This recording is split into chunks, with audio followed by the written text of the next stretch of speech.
Today I'm coming to you live on video with regards to some of the things you need to know or have before you start a grass cutter farm. I'll keep it very brief, so please pay attention to whatever I'm going to say, especially if you are a beginner. Okay, as a beginner, before you start a grass cutter farm, you need to be taken through some one-day training. It's not anything hard. It's just some small training. We give you the basics. Then, as you also practice, then you learn. You mingle with other farmers. You do your own research. Then you observe. Then you are good to go. So when you are done with the training, I think the next thing you have to consider is your area.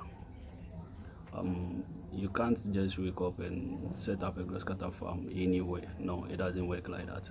So you have to have a very favorable area for you to start a grass cutter farm. You can't start a grass cutter farm or have a grass cutter farm in a very noisy environment. No, it's not going to work. The animals are very nocturnal and they tend to be very active at night and rest during the day. So you can't have them in a noisy environment. It's not going to work.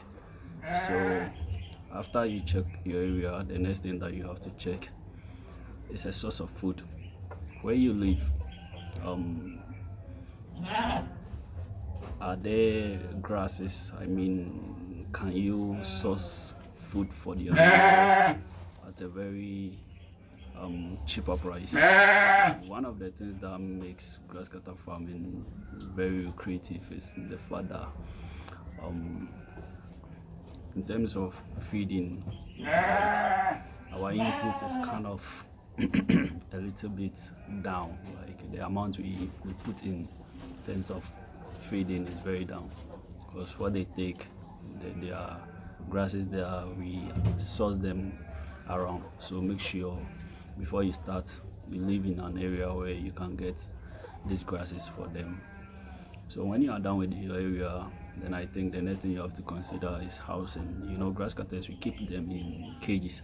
Behind me is a typical grass cutter cage. So you construct a cage before you get your animals. You don't get your animals before you try to construct a cage. No, it doesn't work like that. You have the cage before the animals come. So in a subsequent video, I will come to you with how to construct a cage. Yeah, so we'll talk about housing. It's a topic on its own that we'll discuss later. But today, I just want you to know what you have to know or get before you start up a grass cutter farm. So after housing, when you are done with housing, then I think the next thing you have to consider is your source, where you get your cartilage from. We have two main sources when you want to set up a grass cutter farm that you can get your cartilage from, or your animals to start the farm with. You can either buy it from the hunters, people who get it from the wild, or you get it from a typical farmer, like someone like me who have grass cutters around. You can come around and I'll give you, I'll sell for you the young grass, the cartilage that you can start up a farm with. So when you are buying from a farmer, someone like me, make sure you're going for someone who knows what they are doing, someone with a track record. Don't just wake up and maybe because of price, you're just going for anything. Someone like me, my animals are quite expensive, but I have a reason for that. I'm not going to sell you anything. And I know about my animals. I can tell you everything about the animals. I keep you informed about the animals. I know a whole lot about them. I'm not going to sell you just anything, and that's the reason why my animals are quite expensive, but you can afford them though. So you have to get it from a very right source. So these are some of the things that you have to consider before you start a grass cutter farm. In our next video, maybe we'll be talking about how to introduce an animal onto the farm. After you get your animals, how to introduce them onto the farm. That will be what we'll be talking about in our next video.